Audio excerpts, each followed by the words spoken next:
Terjemah Tafsir Al-Marogi Jilid 1 halaman 237. Bismillahirrahmanirrahim.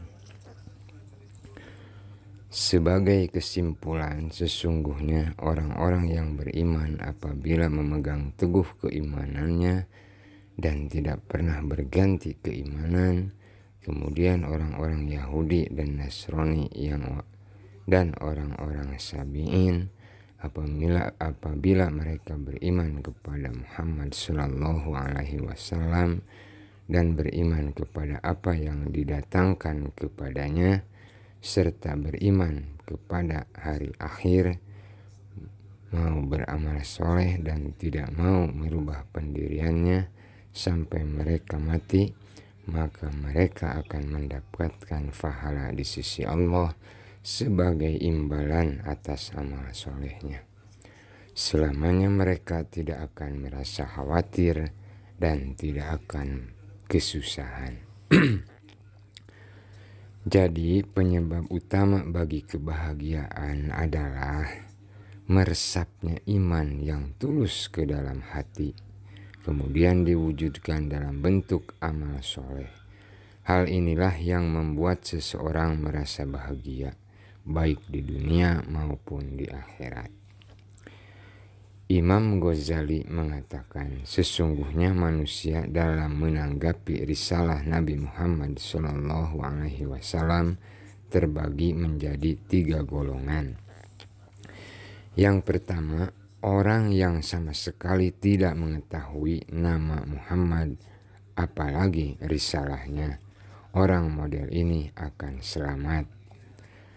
Yang kedua, orang yang sampai kepadanya dakwah risalah tetapi ia tidak memperdulikan dalil-dalilnya, baik karena terdorong oleh rasa meremehkan atau mengingkarinya atau takabur terhadapnya, maka orang semacam ini kelak akan dituntut di akhirat, di hari akhir, disiksa atas perbuatannya.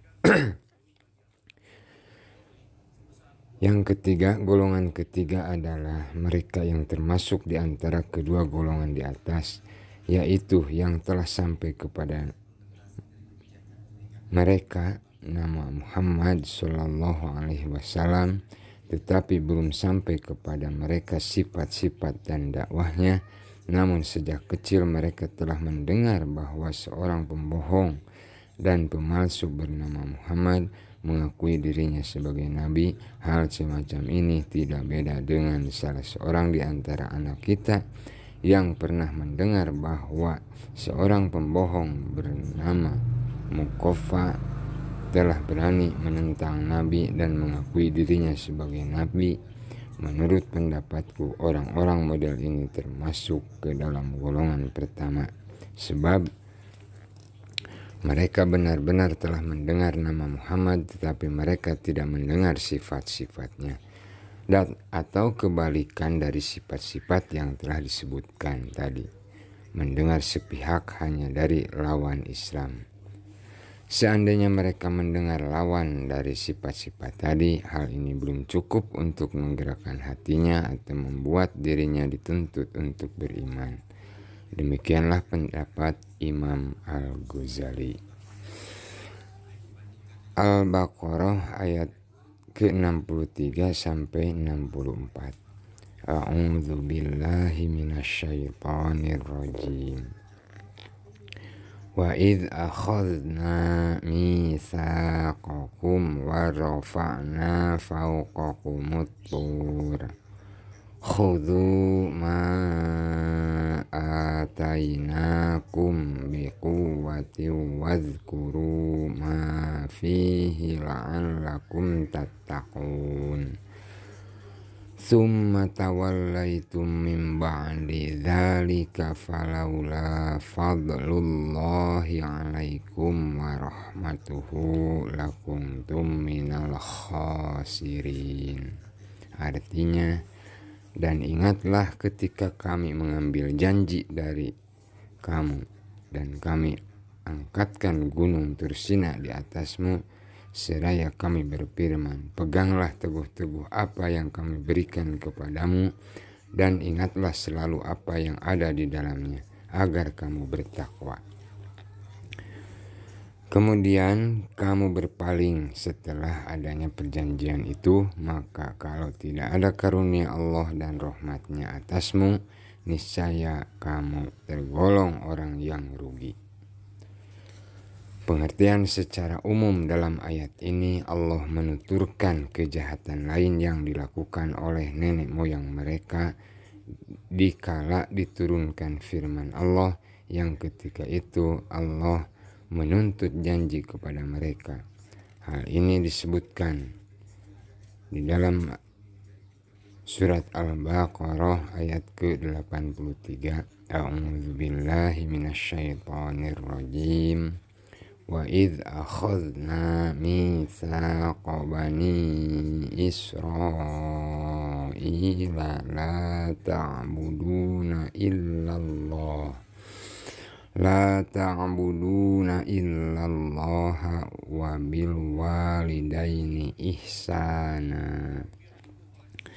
Artinya, dan ingatlah ketika kami mengambil janji dari Bani Israel, yaitu janganlah kamu menyembah selain Allah dan berbuat baiklah kepada ibu bapa. Kemudian mereka menerima janji ini, lalu Allah memperlihatkan kepada mereka tanda-tanda kebesaran Allah yang cukup membuat mereka puas menerima hal itu. Allah mengangkat gunung di atas kepala mereka sama halnya seperti naungan, sehingga mereka menyangka bahwa gunung tersebut akan menimpa mereka. Maksudnya agar mereka mau berpegangan pada Alkitab serta mengamalkan isi kandungannya dengan penuh kesungguhan dan semangat, serta agar mereka sadar dan bertakwa kepada Allah untuk memperoleh ridho-Nya. Tetapi setelah itu ternyata ada di antara mereka yang berpaling dari Alkitab dan tidak mau taat kepada Allah. Seandainya Allah tidak merasa iba kepada mereka, niscaya mereka berhak mendapat hukuman di dunia dan akan kehilangan kebahagiaan akhirat yang pahalanya jauh lebih baik dan menjadi dambaan setiap orang. Tetapi sebaliknya, justru Allah memberikan taufik pada mereka sehingga mau bertaubat. Allah menerima taubat mereka dan mereka mendapat belas kasihan dari Allah Subhanahu wa ta'ala.